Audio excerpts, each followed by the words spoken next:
You're listening to Answers from the Akashic Records, a world of empowerment service from Aingeal Rose Ahonu.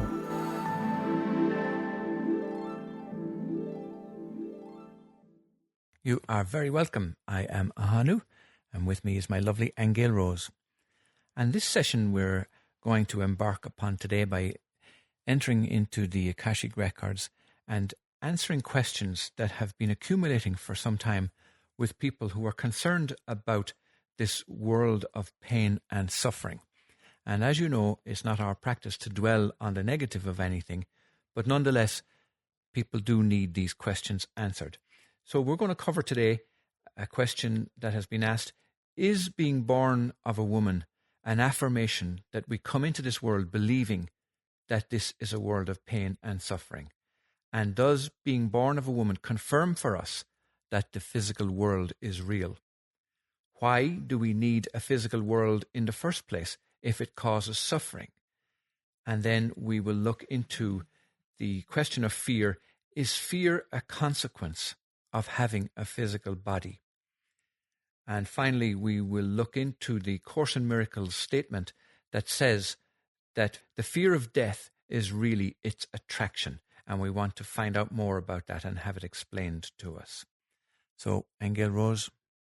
That's quite a tall order today. We're definitely going to have to go one by one with those. So what do you want to start with? Okay, let's start with the first question.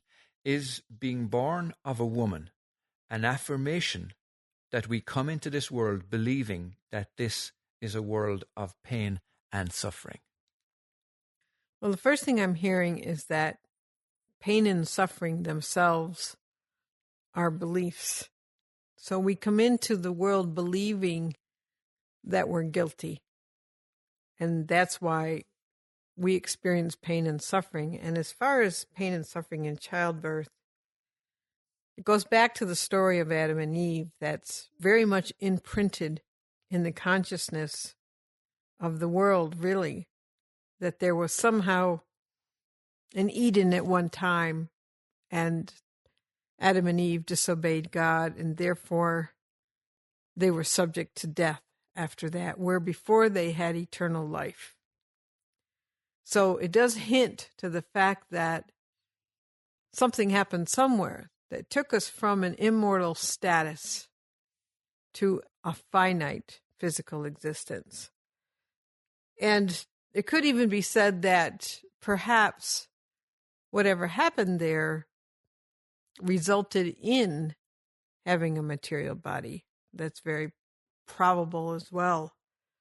So what I'm hearing is that the idea of having a physical form is not really the way we were created. We were created as spirits after the likeness of our Creator.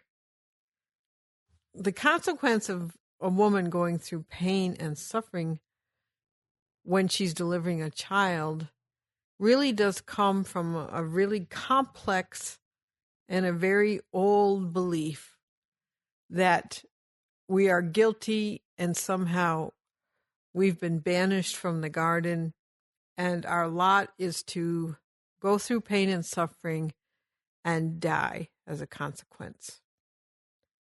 But we have to remember that in that story, this was the grand deception. This was the grand lie, if you will. The idea that we could do something so horrible that our Creator or our Source would banish us to lifetimes, not just one life, but lifetimes of pain and suffering.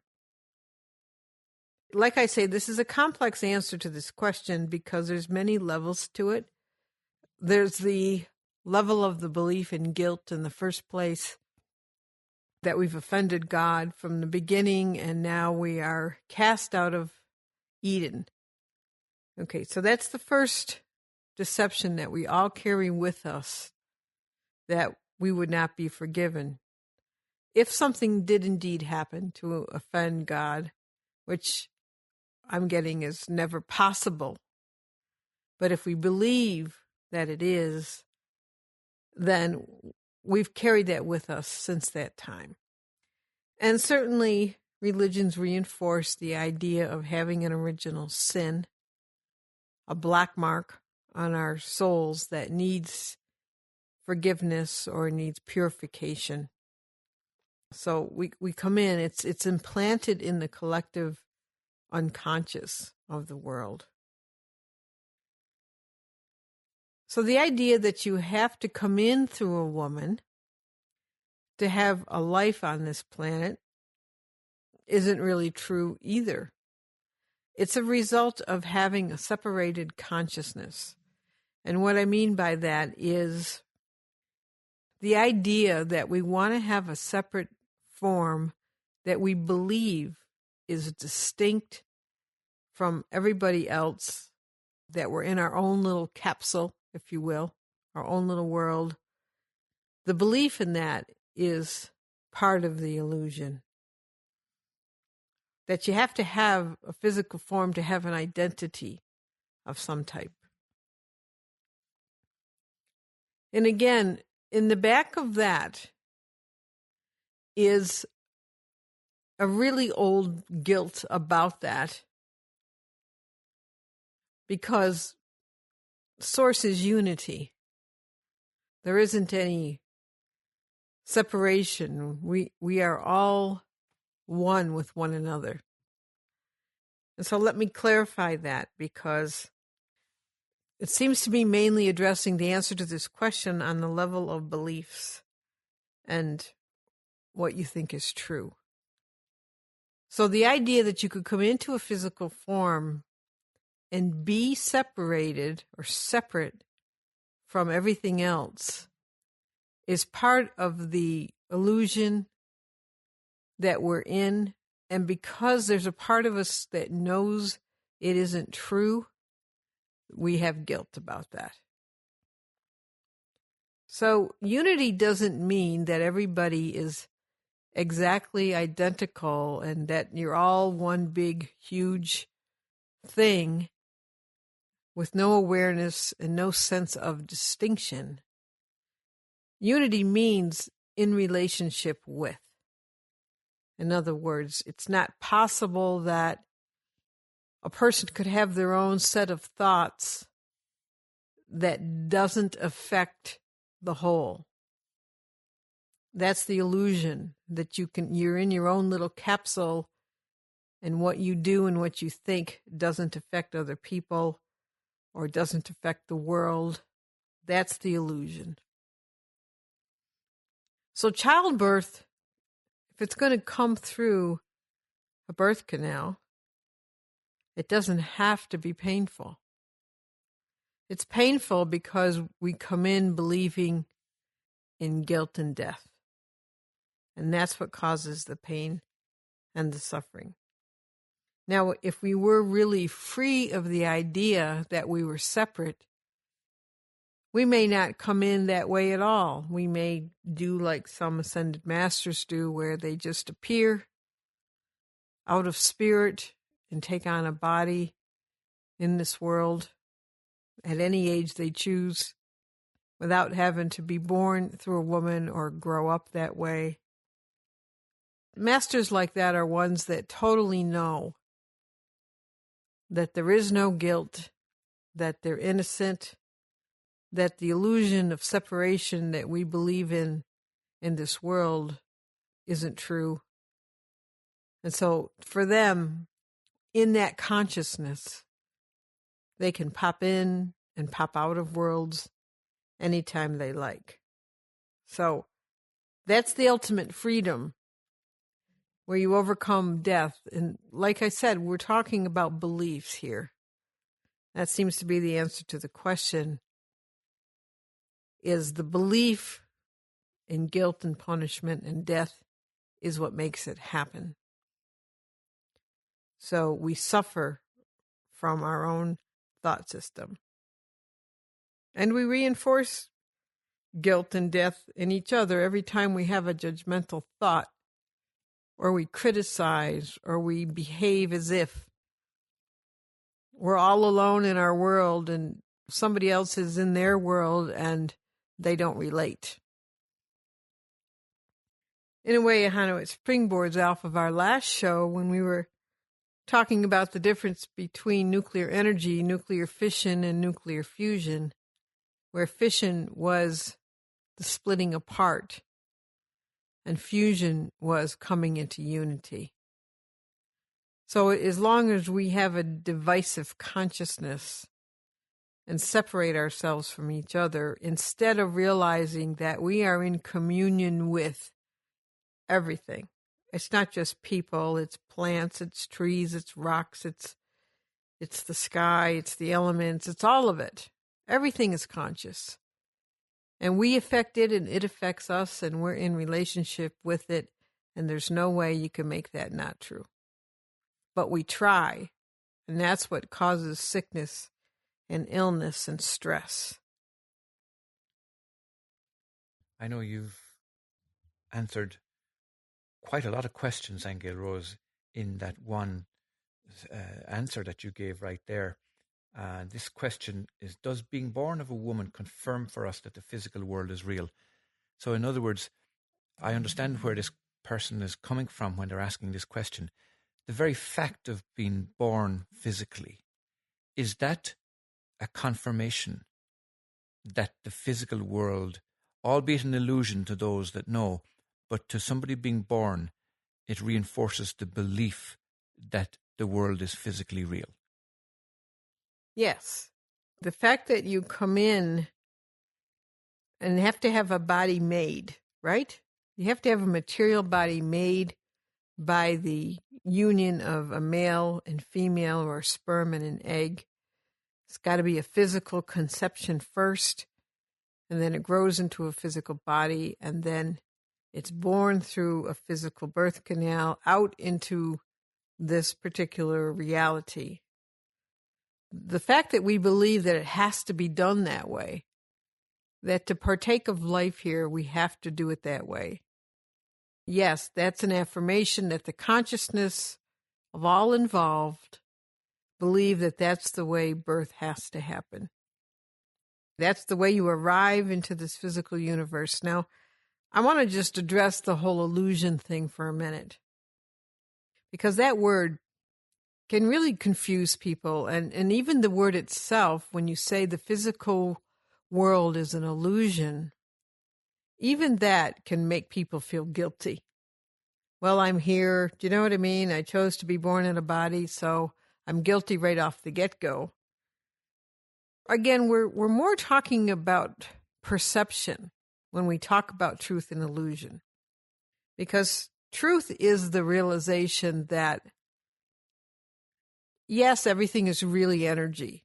It's not really solid matter at all. It's really belief systems and perceptions that create an appearance of solidity. So that's the first answer to the illusion question. If we were really seeing correctly and we didn't have these beliefs in separation and definition, we would see things very differently. You know, I think going back to the Course in Miracles, there is a lesson there that says when you start to see kind of like auras of light around things, you're starting to see correctly, because you're looking at the energy that something is composed of. So the very fact that we believe the only way to arrive here is through physical means, through a physical interaction, is just a belief. But like Source would say, well, you can believe that as long as you want to. You can come in that way if you want to. But from what I understand, and I heard a story many years ago that somebody said that back in very, very, very ancient times, conception was done through thought. In other words, the man and the woman would agree that they wanted a child and she would conceive.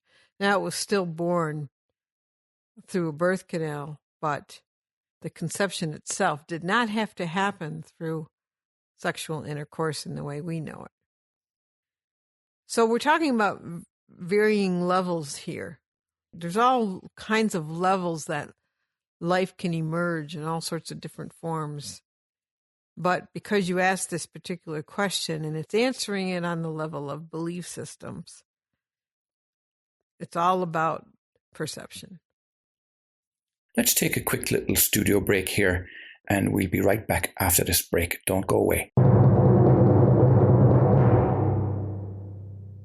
This episode is sponsored by Twin Flame Hosting. Twin Flame Hosting has been designing and hosting websites since 1993 and is now a leading provider of internet-based web services to large and small businesses all over the world. We also care for many individuals who depend on our quality, reliability, and affordable hosting solutions because we know what professional business people need in a hosting solution. Visit twinflamehosting.com. All right, we're back. Now let's move on to the subject of fear. And this question asks, is fear a consequence of having a physical body? Well, what I'm hearing Source say, and I know I'm being repetitive, but what Source is saying is fear is a result of the belief in guilt. In other words, because we believe we're guilty at a very core level, that we did something bad, just the fact that we're here, we did something bad, that guilt automatically, psychologically demands punishment. So fear comes from the belief that you're going to be punished. And what's the worst punishment is you'll be killed. You'll die. That's your punishment, is death. So all fear comes back to the fear that you're going to die. Okay, that you're bad, you're going to be punished, you're going to lose your life. I remember years ago, my brother passed away at a young age, and I remember my mother saying to me that to her, death felt like an insult. That's how she felt about it. And in a way, in the context that we're speaking about it today, it is an insult. It's an insult to think that we would have a creator that would ask us to go through that in order to somehow atone for something. And also people who do believe in the crucifixion. And I'm not saying if I do or I don't, but the idea that a God source would ask its son to go through torture and suffering to atone for the sins of mankind is pretty horrible, isn't it? Or the other story in the Bible where the father was asked to sacrifice his son. Was it Isaac? Was it Moses or Abraham? I'm sorry, people. I'm not studied in the Bible. But there is that story where supposedly God asked this father to sacrifice his son. And his son was ready. He had the child on a stone, and he was about to kill his own son to appease God. Now, I don't know about you, but I don't know any God that would be a loving God that would ask for such a thing. And I don't believe it does. So all fear comes down to the fear of death, to the belief that we're guilty and we're going to lose our life or lose something as a consequence. How you know that too, it's kind of like when people have really good things happen to them, a lot of times you'll hear them say, yeah, I'm waiting for the other shoe to drop. Okay, which proves right there that at a core level, we have this fear that we can't have good things happen to us and have that be sustained without some sort of loss on the other end. Okay, and we call that the balance of nature. But really, it's not the balance of nature. It is our belief that we can't have a sustained life of goodness because we don't believe we're good. While you were speaking there, Aingeal Rose, I just took the opportunity to look up that story because I have to say I'm lacking in biblical knowledge myself. That wasn't always the case, though, because many of our listeners would know that when I was young, I was intending to become a priest, believe it or not. And I was intending on becoming a nun. And Aingeal Rose What happened to us? Now, according to the Hebrew Bible, God commands Abraham to offer his son Isaac as a sacrifice. And after Isaac is bound to an altar, a messenger from God stops Abraham at the last minute, saying, "Now I know you fear God." And Abraham looks up and sees a ram and sacrifices it instead of Isaac. And supposedly that took place at the Temple Mount in Jerusalem. I don't even believe that a true God would even ask you to sacrifice a ram or anything to it. Why would it need the blood? And that's a whole other radio show, Ahonu. This idea that gods, little g with little s's, need blood sacrifices to appease them. Okay, our final question in this section here is about the fear of death as it's mentioned in the Course in Miracles. It says that the fear of death is really its attraction. Can you explain that to us in greater detail? You know, it's quite interesting because it is going back to the idea of what we just talked about in terms of the belief in sacrifice.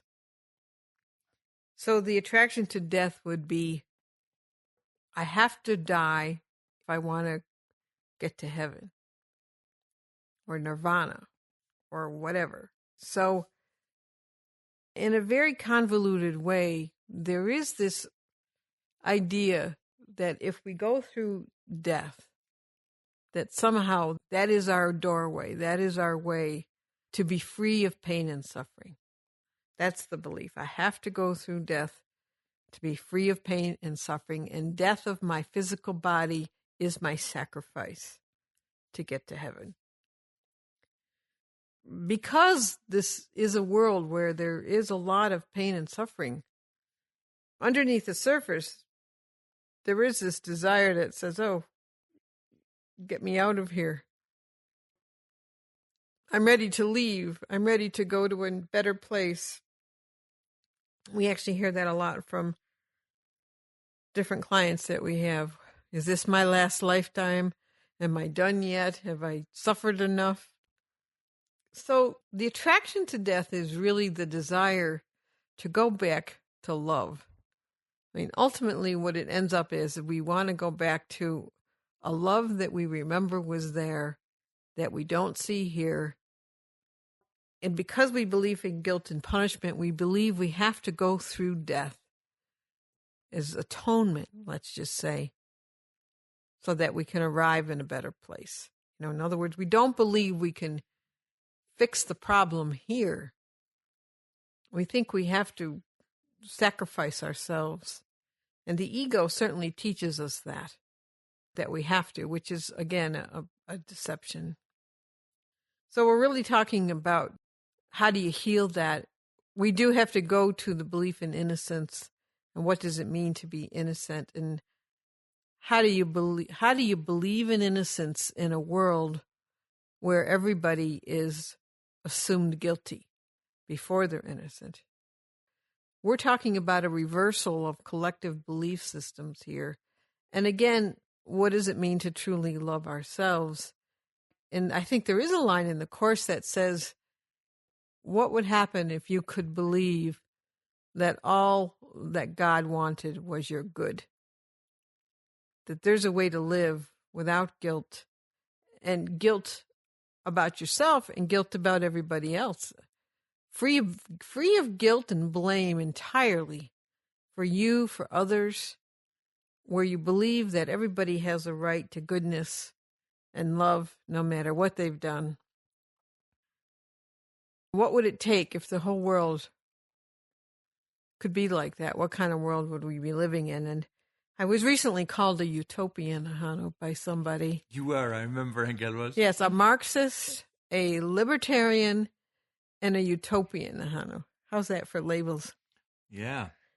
You look great to me. Don't I look? But what I do believe in, and Source has asked Ahonu and I to do this, is to bring heaven here. And heaven means return your mind to a state of innocence and love. And that's the place where miracles happen. And it doesn't happen in judgment and blame and separation and guilt. So we'll have to end with that today, Ahonu. Okay. That brings us to the end of our session today. And as is our tradition, I'm going to read now for you a summary of what we've covered. Pain and suffering are beliefs. We come in believing we are guilty, and pain and suffering are its consequence. Whatever happened in Eden resulted in us having a physical form. Pain in childbirth comes from the grand deception that we did something so horrible that we were banished to lifetimes of suffering. It is impossible to offend God. Religions like to reinforce the idea of original sin. The physical experience of being born of a woman is part of the illusion of identity. Being born is part of the illusion of separation. It is responsible for perpetuating guilt. Unity means in relationship with. It is an illusion that we don't affect the physical world. If we knew we were not separate from God, we may not decide to come into a physical body at all. Overcoming death is the ultimate freedom. Judgmental thoughts reinforces our guilt in ourselves and in others. We are in communion with all life everywhere, and there is no way we can make that not true. The fact we believe we need to have a body made by the union of a father and mother is an affirmation that physical birth is a physical reality, and this sets up the reinforcement of guilt. Much freedom can be achieved from the realization that everything has an appearance of solidity. Fear is the result of the belief in guilt. Guilt demands punishment. All fear is fear of death. Death is an insult to our godliness. The belief in sacrifice is tied to the fear of death being its attraction. We believe that death is our sacrifice and our atonement to pass into heaven. Ultimately, the attraction to death is our desire to return to love. Consider being free of guilt. What would it take to be free of death? I got more information on the original sin when you read that very first profundity. And what I got was the great sin was when we found out how to create things. It was used to create slaves.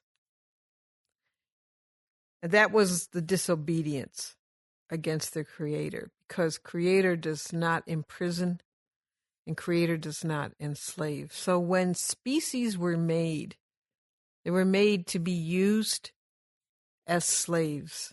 Genetically, that was the knowledge they found out on how to use genetics and the laws of the universe to create life forms. And they created life forms to serve them. And that was the great sin.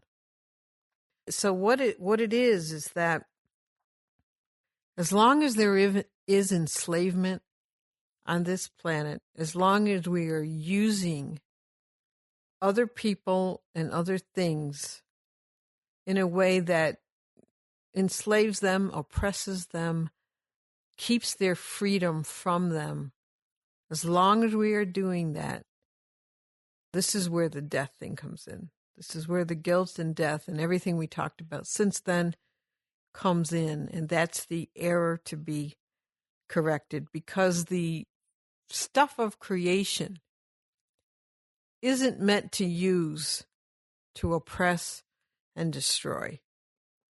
It's meant to uplift, to be in harmony with, to create more beautiful things. It's not meant to do the reverse. That's the great sin. You've been listening to Answers from the Akashic Records, a world of empowerment service from Aingeal Rose Ahonu. To get the profound statements from the Akashic Records in your mailbox each week, log on to worldofempowerment.com.